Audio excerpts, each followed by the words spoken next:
Triple attack. Delhi NCR समेत पूरे उत्तर भारत में ठंड और कोहरे और प्रदूषण ने लोगों की परेशानी बढ़ा दी है। इसके चलते जनजीवन पूरी तरह से अस्त व्यस्त है।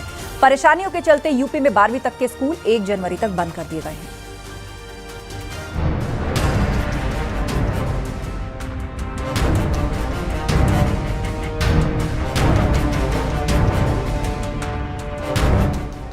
ठंड और कोहरे ने बढ़ाई परेशानी,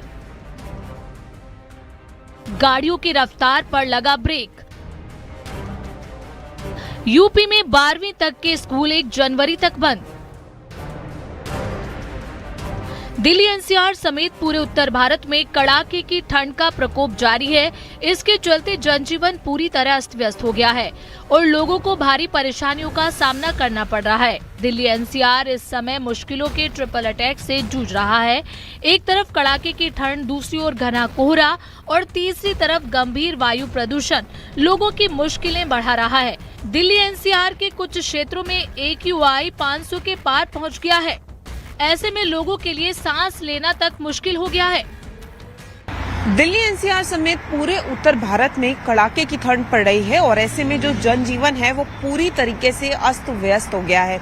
इस वक्त मैं अक्षरधाम मंदिर में मौजूद हूँ और मैं आपको यहाँ पर दिखाना चाहूंगी कि आप देखिए कि यहाँ से जो विजिबिलिटी है वो सिर्फ 50 मीटर की है, यानी कुछ भी दिखाई नहीं दे रहा है। और जो अक्षरधाम मंदिर है वो पूरी तरीके से धुंध और कोहरे में जो है वो छिप गया है। तो एक तरफ तो दिल्ली में जो है वो ठंड से लोग परेशान है, कोहरे से परेशान है, तो दूसरी तरफ जो है वो लोग प्रदूषण से भी परेशान है। दिल्ली एनसीआर समेत गाजियाबाद में कड़ाके की ठंड का असर साफ तौर पर देखने को मिल रहा है। सुबह के समय तापमान में भारी गिरावट दर्ज की गई और न्यूनतम तापमान 60 डिग्री सेल्सियस बना हुआ है। ठंडी ठंडी हवाएं चल रही हैं, जिससे ठिठुरन और ज्यादा बढ़ गई है। ठंड के साथ साथ प्रदूषण की समस्या भी बनी हुई है। गाजियाबाद में एयर क्वालिटी इंडेक्स बेहद खराब श्रेणी में दर्ज किया गया। AQI 400 के पार पहुंचकर 412 रिकॉर्ड किया गया।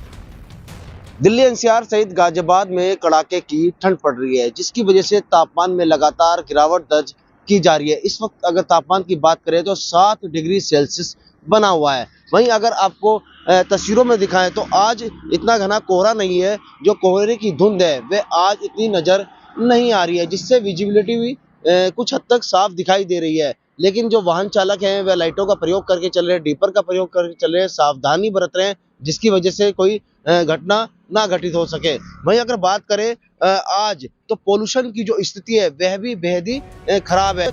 कानपुर सुबह कोहरे की चादर में पूरी तरह ढकी हुई दिखी।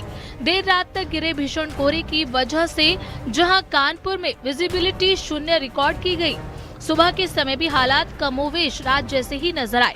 कोहरे की वजह से बढ़ी गलन और ठिठुरन ने सड़कों पर सन्नाटा पसरा दिया।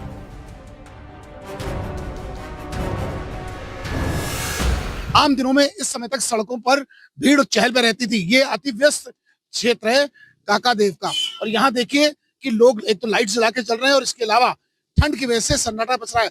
अगर बात की जाए वो लोगों की जो ऑफिस जाते हैं तो ऑफिस में भी हाजिरियां कम है। स्कूल्स की अगर बात की जाए, कुछ स्कूल्स तो बंद होने के आदेश हुए, मगर इन सबके बीच पुलिसकर्मी अपनी कैसे ड्यूटीज निभा रहे हैं, पुलिसकर्मी कैसे अपनी ड्यूटी कर रहे हैं, इसकी बानगी देखने को मिल रही है कि इस ठंड में जहां सड़कों पर सन्नाटा है वहां पुलिसकर्मी कैसे ड्यूटी में मुस्तैद हैं और अपनी ड्यूटियां दे रहे हैं। हालांकि अलाव के नाम पर थोड़ा सा ये आग लगी जो जल रही है। सहारनपुर में शीतलहर और कोहरे का दौर लगातार जारी है। सड़कों पर घना कोहरा छा गया, जिससे विजिबिलिटी काफी कम हो गई। कोहरे के कारण गाड़ी चलाने वालों को भारी परेशानियों का सामना करना पड़ रहा है। लगातार धुंध ने घेर लिया है, सड़कों पर चलना मुश्किल है, वाहन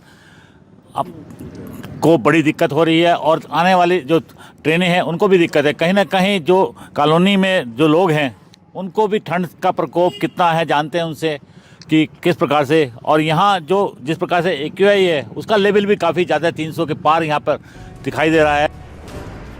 उधर आजमगढ़ में ठंड ने लोगों की मुश्किलें बढ़ा दी हैं। शीतलहर और सर्द हवाओं के चलते गलन भरी ठंड का असर दिख रहा है। तापमान में लगातार गिरावट से जनजीवन अस्त व्यस्त हो गया है। मौसम विभाग ने आने वाले 3 दिन तक अभी और ठंड बढ़ने की आशंका जताई है। आजमगढ़ जिले में पिछले दिनों की अपेक्षा कोहरे ने अपने चादर को भले ही न बिछाया हो, लेकिन शीतलहर के साथ चल रही सर्द हवाओं ने गलन को बढ़ा दिया है। मौसम विभाग की माने तो आने वाले समय में शीतलहर का सितम जारी रहेगा। शायद यही कारण है कि सूबे के मुखिया सीएम योगी आदित्यनाथ ने प्रदेश के सभी स्कूलों को बंद करने का आदेश दे दिया है, जिसके बाद जिले के जिलाधिकारी रविंद्र कुमार ने 1 जनवरी तक कक्षा 12 तक के सभी स्कूलों को बंद करने का आदेश दिया है। साथ ही साथ ग्राउंड जीरो पर जिलाधिकारी खुद जाकर ठंड से बचाव के लिए हर प्रयास कर रहे हैं। रैन बसेरों का निरीक्षण, अलाव का निरीक्षण और साथ ही साथ कंबल वितरित किया जा रहा है। अभिषेक उपाध्याय, न्यूज़ 18 आजमगढ़।